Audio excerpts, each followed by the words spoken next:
Buenos días, mi nombre es Gonzalo Moreno, soy docente de la Universidad de Pamplona, Colombia. Trabajo en el Departamento de Ingeniería Mecánica y doy la asignatura de dinámica. Hoy les tengo un ejercicio sobre cinemática de la partícula y se debe calcular la aceleración de unas barras y dentro de ellas se encuentra un aro. Un punto de estos gira alrededor de él.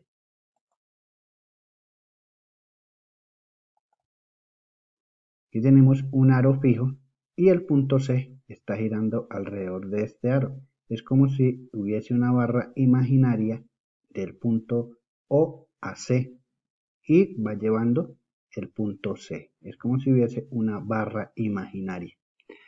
Y se tienen estas medidas para la geometría del mecanismo en ese instante y se tiene que la velocidad del punto C de este punto es constante. Por consiguiente, su aceleración tangencial es constante, lo que nos dice también que su aceleración angular es constante. Entonces, se determina la velocidad y aceleración del punto medio de la barra BC, o sea que va a estar más o menos ubicado aquí, el punto de la mitad de esa barra. Entonces, como les decía, como la velocidad es constante, su velocidad angular del punto O es constante y su aceleración angular es cero. Su velocidad angular es constante. Entonces, como se tienen las velocidades del punto B, se tiene que ir hacia el resto del mecanismo para poder calcular primero las velocidades angulares y después las aceleraciones angulares del mecanismo. Entonces, se debe mirar la velocidad del punto B vista desde C y la velocidad del punto B vista desde A. Entonces, como se hacen estos tipos de ejercicios, se hacen por velocidades relativas, se asumen las velocidades angulares que no se tienen en sentido positivo, o sea, en K, se desarrolla la ecuación y se determina una primera ecuación para la velocidad de B, que en este caso sería la velocidad de B vista desde el punto C. Como ya tenemos el punto C, que es la entrada, que es 7 metros sobre segundo, entonces, ¿qué hacemos? La velocidad del punto C la descomponemos en unas velocidades en el eje Y y en el eje menos J, porque ella va apuntando hacia acá, hacia abajo.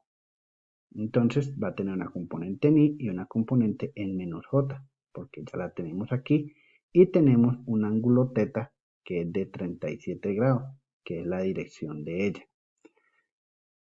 Bueno, entonces ya obtuvimos una primera ecuación para la velocidad del punto B. De igual forma, hacemos con la velocidad de B vista desde A. Tenemos la primera ecuación, la velocidad del punto A es 0 en este caso porque es fijo. Asumimos la velocidad angular de esa barra AB en sentido K para facilitar los cálculos, o sea, en sentido antihorario. Reemplazamos y obtenemos una velocidad del punto B vista desde A.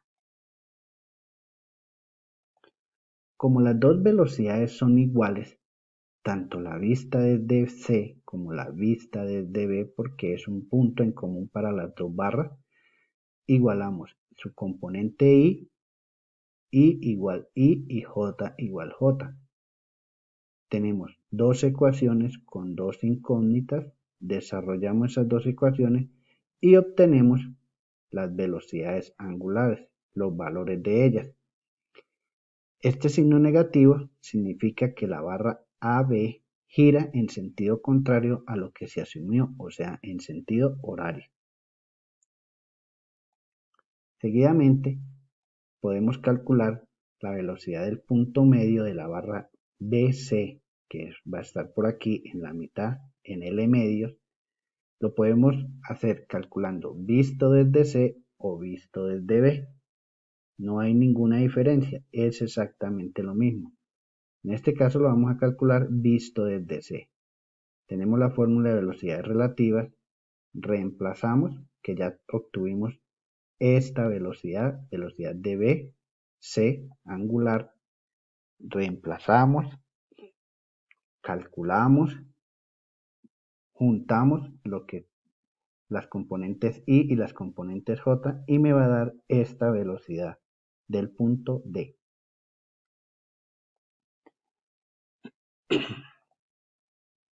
De igual forma para las aceleraciones.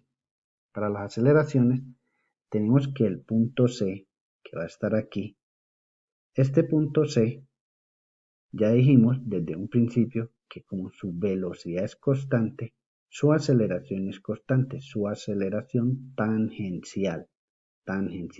Él va a tener aceleración normal y esa aceleración normal va a apuntar hacia el punto O, o sea que va así. Y esa aceleración va a ser igual a la velocidad al cuadrado sobre el radio, la aceleración normal del punto C. La aceleración tangencial es 0, porque no tiene aceleración tangencial, su velocidad es constante. Tenemos una parcela de aceleración tangencial de B con respecto a C y una parcela en la normal de B con respecto a C. Reemplazamos, asumimos la aceleración angular en el sentido positivo. Tenemos aquí, primeramente, la velocidad al cuadrado, porque la velocidad al cuadrado es 7 por 7, 49, dividido entre el radio R, que es 0.6. Y lo descomponemos en sus componentes I y J, que deben apuntar hacia el interior del punto O, en este sentido. Entonces lo descomponemos. Seguidamente tenemos todo el desarrollo de la aceleración tangencial de B con respecto a C y de B con respecto a C en la normal. Reemplazamos, desarrollamos y obtenemos dos ecuaciones. Una primera ecuación con una incógnita que es la aceleración angular BC, componente I y en componente J. De igual forma, hacemos para la barra, para el punto B visto desde A. Entonces tenemos que el punto A, en este caso no tiene aceleración porque es un punto fijo. Tenemos una componente tangencial y una componente normal de la aceleración de B con respecto a A. Asumimos en sentido K la aceleración AB, que no la tenemos, y reemplazamos. Ya conocemos las velocidades angulares.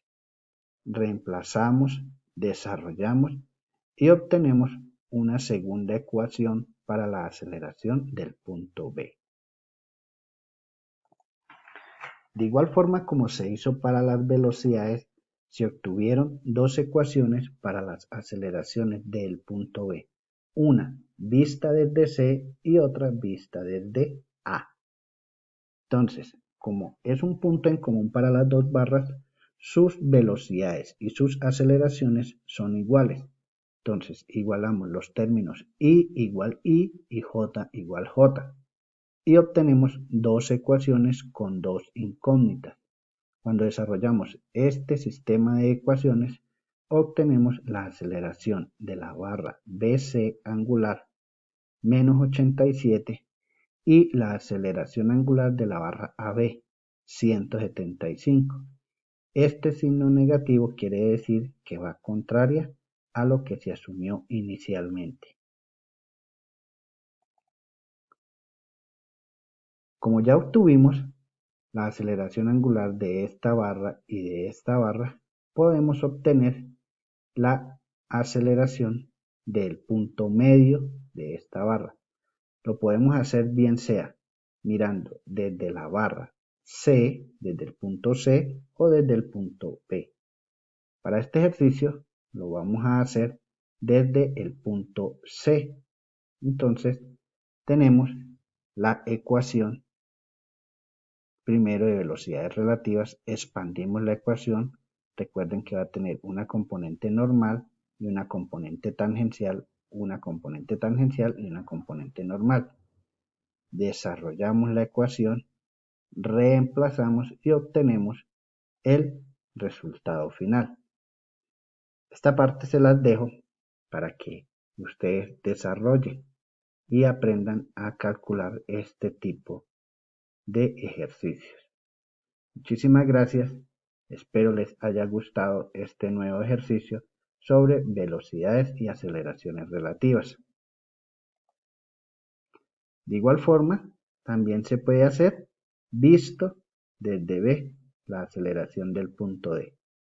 Reemplazamos y desarrollamos.